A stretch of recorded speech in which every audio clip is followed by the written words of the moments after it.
o cansaço de carregar feridas não curadas. Qual o peso emocional de traumas, feridas, dores do passado? Como isso nos afeta nos dias de hoje?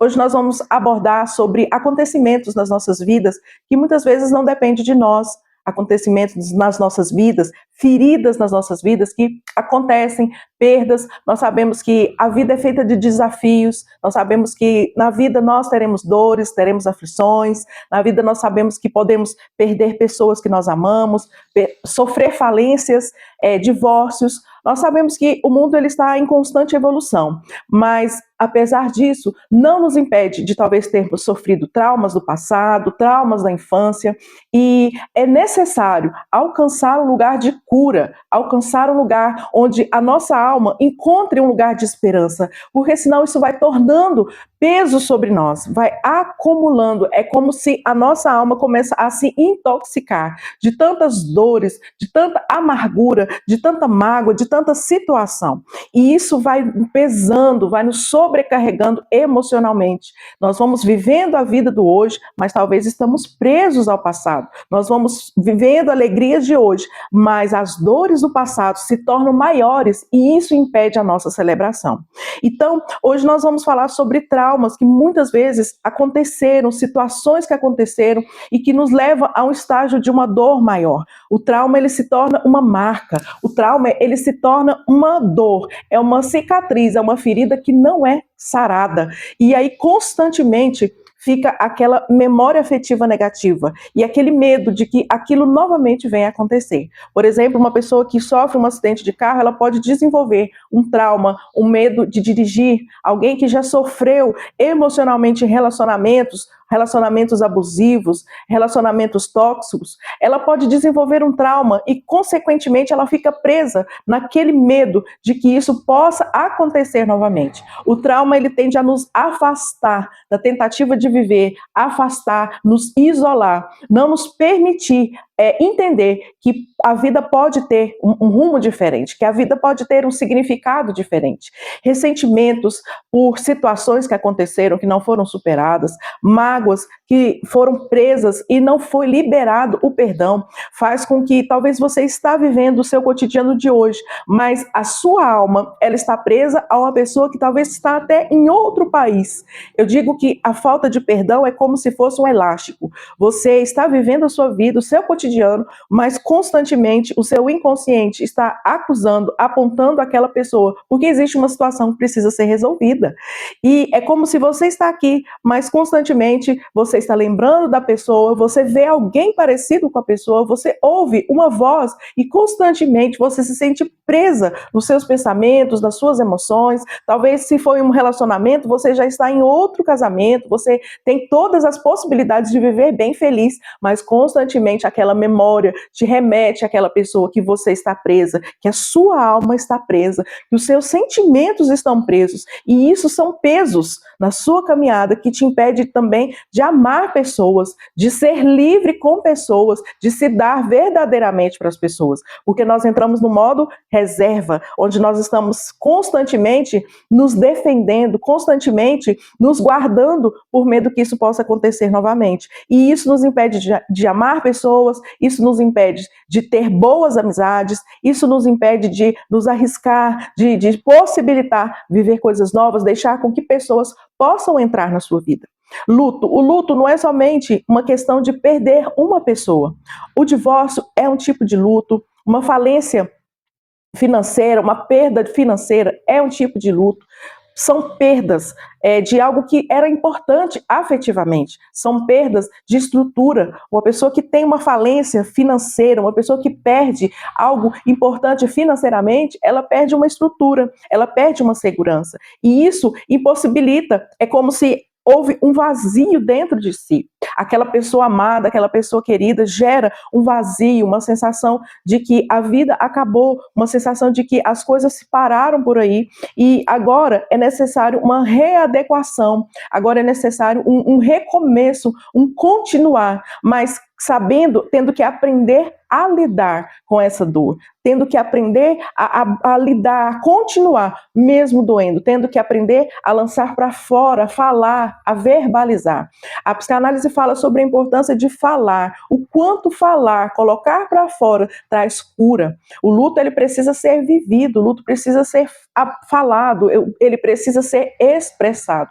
O luto tem as suas diversas fases, mas quando a emoção não é colocada para fora, quando não se há uma busca, começa um adoecimento da alma, começa um peso da alma, começa uma amargura da alma, porque emoções guardadas não são emoções resolvidas. É como se você vai escondendo debaixo do tapete aquela sujeira, aquela poeira, como se naquela esperança aquele ambiente estivesse limpo, mas uma hora ou outra aquela sujeira, ela vai explodir, ela vai sair para fora. Repetições de padrões ou repetições de ciclos são aqueles ciclos na nossa vida que nós não conseguimos sair deles. Então, no passado, nossos pais sofreram divórcio. Nossos tios sofreram divórcios. Eu estou casada e possivelmente já estou no meu terceiro relacionamento. São padrões que vão repetindo. Existem padrões que são inconscientes de repetição. Eu estou repetindo aquilo que inconscientemente eu vi na minha família. Eu estou repetindo padrões errados, talvez de alcoolismos, talvez de prostituição, de vida promíscuas. Os homens sempre foram homens promíscuos, homens envolvidos com prostituições, com várias parceiras, com adultérios, padrão de repetição de abandono, e aquilo que me doeu no passado, eu vi na vida dos meus pais, eu vi na vida dos meus tios, agora é como se eu estou presa debaixo desse limbo, presa debaixo desse buraco, e eu estou vendo que também estou vivendo novamente, e também estou transferido para os meus filhos. É aquela história que a gente fala, quando eu for mãe, eu não vou gritar com os meus filhos, porque meus pais gritaram comigo, ou meus pais foram agressivos comigo, mas se o ciclo não é curado, não é resolvido, vai surgindo, uma hora ou outra, aquele peso vai surgir, e na tentativa de alívio, você transfere o mesmo padrão de comportamento sobre a vida dos outros, como uma tentativa de tirar esse peso de você. E o ciclo vai continuando. E muitas vezes é aquele momento na nossa vida que a gente pensa, eu não sei o que eu faço, eu não sei o que eu fiz de errado, que a minha vida nessa área não dá certo. Eu estou sempre repetindo, se não é com fulano, agora é com ciclano. E isso também vai trazendo um cansaço pela vida, uma falta de esperança, uma falta de alegria. E eu quero trazer, baseado na palavra de Deus, o livro de Ruth fala sobre a vida de Noemi e as suas noras. A princípio aqui diz assim, que sucedeu nos dias que os juízes julgavam, havia uma fome na terra, pelo qual o homem de Belém saiu a peregrinar nos campos de Moabe, ele, sua mulher e seus filhos.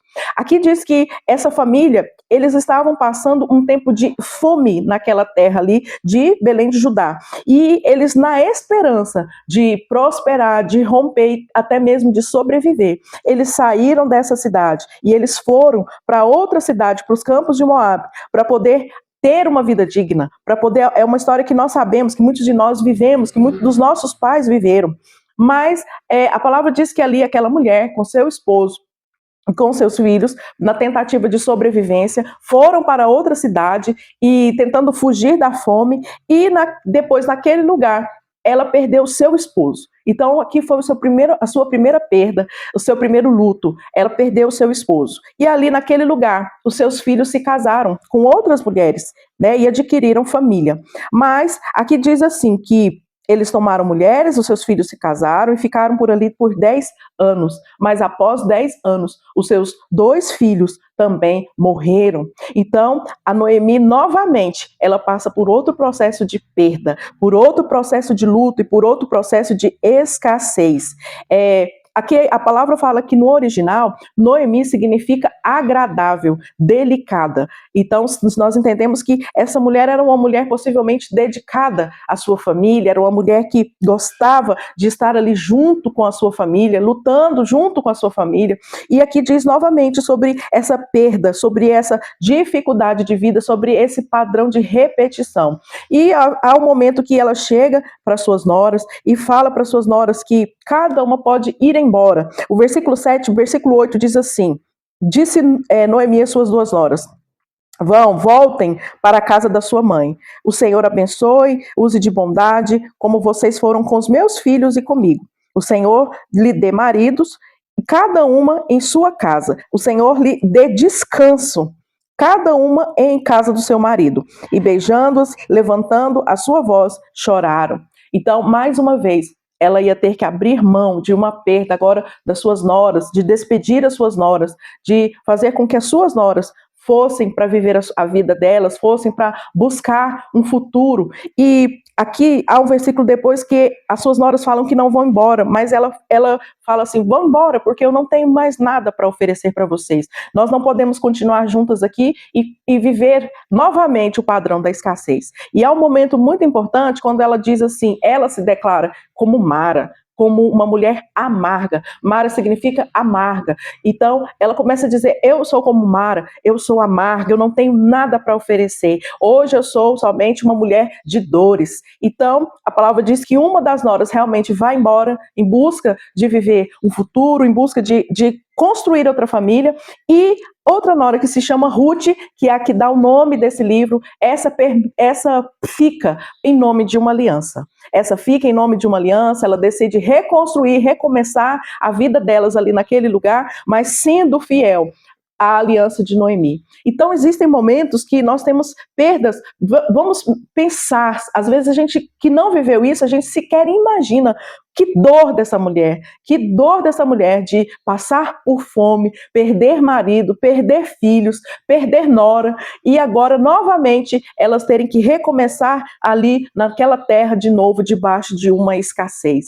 Então, as dores da nossa vida, as feridas das nossas vidas, elas vão nos engolindo, elas vão trazendo peso sobre nós, elas vão tirando a visão daquilo que nós possamos ver, de algo que nós muitas vezes, a alma ela está tão sufocada que ela não sabe a quem recorrer, ela não sabe a quem ir no momento de escassez financeira, ela não sabe, muitas vezes estamos num momento de desafio tão grande que nós estamos sem rumo e sem direção, mas é necessário parar, é necessário reavaliar o cenário e é necessário recomeçar, talvez mesmo doendo, talvez mesmo com esses pesos, é necessário entender que existe uma possibilidade de uma vida com esperança, que existe uma possibilidade de quebrar o padrão, existe uma possibilidade de dizer, não é que eu não sou amaldiçoada, não é que eu não sou capaz, mas que é necessário sair desse lugar de peso e encontrar um lugar de descanso, saber que muitas pessoas também estão passando pelo aquilo que nós estamos passando, muitas pessoas também estão doendo, estão sentindo dores, faltas, doenças, mas é necessário saber pedir ajuda, é necessário ter alguém para colocar a ferida, colocar a dor para fora, verbalizar a dor, para que aquilo não se torne um acúmulo dentro de nós. E é necessário fazer com que acredite que há um estágio que a ferida ela vai se tornar uma cicatriz. Nós sabemos e nós também vemos dentro de nós muitas situações de superações, situações que nós achávamos que nós íamos morrer, nos perder debaixo daquilo, mas que quando nós nos levantamos, nós superamos e talvez hoje podemos abençoar pessoas, podemos nos compadecer, podemos aconselhar pessoas. Aqui diz que elas se buscaram ao Senhor, colocaram a sua fé no Senhor, colocaram a sua confiança no Senhor. Quando Deus ele veio, quando nós lançamos sobre o Senhor toda a nossa dor, todo o nosso peso, ele traz cura à nossa alma, ele traz alívio sobre a nossa alma, ele traz alívio sobre as nossas dores. Você pode superar as dificuldades da vida, você pode, você consegue. Eu sempre digo, eu acredito em você e naquilo que você carrega. Você pode entender que as bagagens da vida podem se tornar um impulso para um novo tempo, um crescimento para um novo tempo. Talvez foi um erro que você cometeu e agora você entendendo as dores, você sabe que você pode não errar mais, pode escolher uma nova vida, uma nova história. É possível buscar uma vida mais leve, é possível entender e permitir com que possamos encontrar descanso no Senhor e deixar com que Ele torne as nossas feridas uma cicatriz. Uma cicatriz é uma marca de uma dor que aconteceu, de um trauma que aconteceu, mas quando nós tocamos, quando nós falamos, já não dói mais, já se tornou memória, já se tornou aprendizado. Você é alguém que está preso, existe traumas, existe dores, você está passando por lutos, por algo que você não está conseguindo superar?